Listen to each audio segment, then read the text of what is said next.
Greetings and welcome to another video. Occult Crescent, Southhorn and the new relic weapon are out for practically 2 weeks now.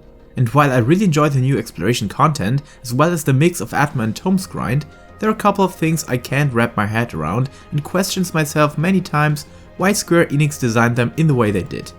Which brings us to their badly implemented RNG for Atmas and especially for Phantom Job shards.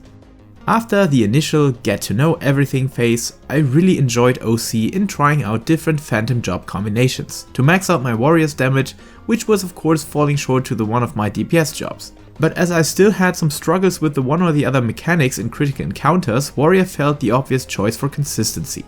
Having higher DPS output, however, could be achieved by mixing and matching the one or the other Phantom Job, or using the one trick that I learned from other videos to use jobs pre-pull to buff yourself significantly, which works splendidly on jobs like Phantom Ranger or Geomancer when you're the main tank. However, I always wanted to get that Phantom Berserker damage maxed out by hitting big with Deadly Blow that requires you to take lots of damage during your rage phase, which can be really nasty to pull off sometimes, especially when people are fighting over enmity in these encounters. But I must say, trying to optimize the edge walking between death and deliverance, I was constantly focused on standing in mechanics intentionally or just incidentally, which killed me the one or the other time. But I had so much fun with Holmgang and timing rage correctly to increase Deadly Blow to 770k, which so far was my personal record that was only possible due to another player granting me the Geomancer Battle Bell buff. However, the point is, I could not have done this when I would not be able to loot that Berserker shard very early on, and until now I managed to loot a couple more of those in the process of grinding up my Phantom Jobs. At one point, the enmity stealing and taking back game rose to a new level and getting the attention of the boss became more difficult than before, and willingly jumping into dangerous AoEs due to how bad you hit your self-sustain with standing in mechanics with rage, with no way out of this misery. Let's just say the times I died increased so much that the higher DPS output didn't make up for it, even though Phantom Job abilities seemed to not be affected by the death weakness effect. So, I wanted to give another job a try, and while going through Reddit and other sources, the Oracle seemed to be a top performer, especially for a warrior, because you can heal up the self-inflicted starfall damage all by yourself and basically keep it on cooldown. This led me to the On the Hunt critical encounter, and the first time I actually sorted these events by names in my head, because I had this specific target. At first I thought, hey, I have a new subsequent goal other than just Phantom EXP and silver coins, so I can optimize my runs to get this specific encounter by leaving the instance after I finished it, to have a higher chance that another instant is popping this exact fate sooner. But after a couple of days I realized and remembered somebody saying 55 times and still no Oracle, which led me to realize this stuff ain't dropping so easily, and I still haven't got it.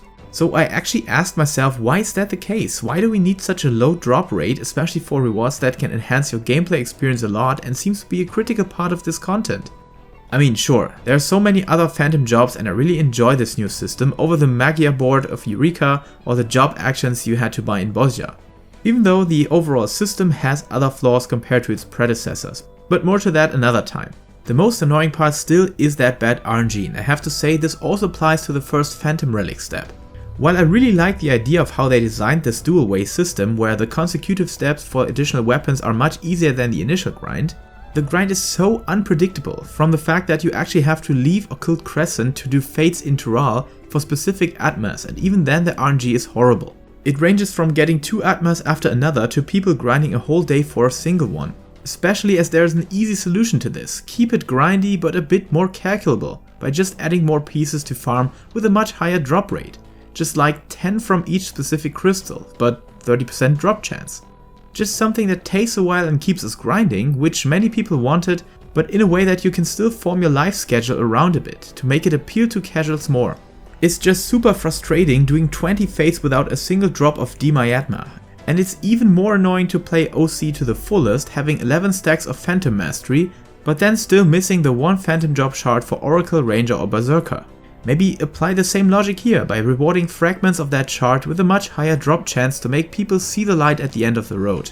I mean, don't get me wrong, having some more RNG in one of the most formulaic MMORPGs in the world is definitely the move in the right direction, but fix those percentages please.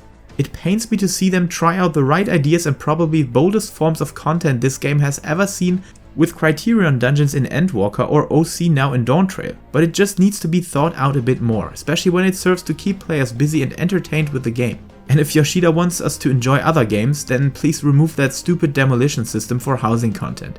Okay, sorry for the more critical video this time, but I just want to play Oracle now. It can't really be that hard to design it properly, right? But of course, don't worry, there will be a more positive video about the new content on the weekend and when I've finally reached max level on all Phantom jobs. So until then, stay safe, stay healthy, and good luck with your Phantom job shards.